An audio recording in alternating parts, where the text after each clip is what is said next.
धेरैजना मानिसहरू भन्नुहुन्छ, "मसँग टेक्निकल नलेज छैन, मबाट हुँदैन, मैले चाहिँ गर्न सक्दिनँ" भनेर भन्नुहुन्छ नि त। तर वास्तवमा भन्नुपर्दा चाहिँ म पनि फर्स्टमा त्यस्तै थिएँ। मलाई पनि यसरी केही पनि गर्न आउँदैन थियो। वेबसाइट बनाउन आउँदैन थियो, अनि मार्केटिङको ज्ञानै थिएन, भिडियो बनाउने अनुभवहरू केही पनि थिएन। तैपनि मैले चाहिँ स्टार्ट गरेँ। के कुरा हो भने चाहिँ मैले चाहिँ एउटा कुरा जान्ने इच्छा राखेँ। आफूले नजाने पनि केही गर्छु भन्ने एउटा इच्छा शक्ति राखेको भएर चाहिँ मैले यो बिजनेस गर्न सकिरहेको छु। यो अनलाइन डिजिटल बिजनेस गर्नका लागि चाहिँ हामीले स्टेप बाई स्टेप ट्रेनिङहरू दिइन्छ। एकै दिनमा सबै कुराहरू जान्नु पर्दैन।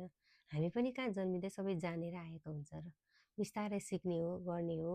अनि त्यसपछि भनेको यसमा मेन्टरसिप हुन्छ।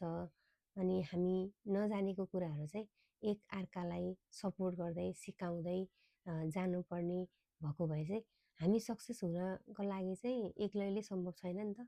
त्यही भएर चाहिँ यसमा चाहिँ ग्रुप हुन्छ। ग्लोबल्ली प्लेटफर्म भएको भएर ग्लोबल्ली रूपमा चाहिँ धेरै सपोर्टिभ मानिसहरू हुनुहुन्छ। उहाँहरूले चाहिँ हामीलाई हेल्प गर्नुहुन्छ। हामी आफू पनि अब सबैसँग आफूले पनि जानिसकेपछि अरूलाई हेल्प गर्ने हो। यो बिजनेसको रुल्स नै यस्तै हो।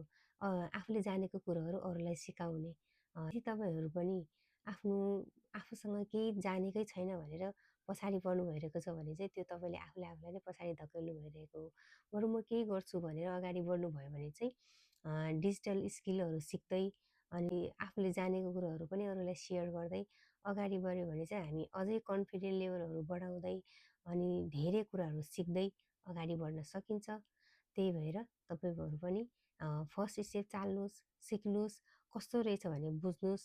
यो बिजनेस चाहिँ फ्रीमा नै बुझ्न सकिन्छ। अनि बुझेर आफूलाई इन्ट्रेस्ट भयो भने चाहिँ अगाडि बढ्न सक्नुहुन्छ।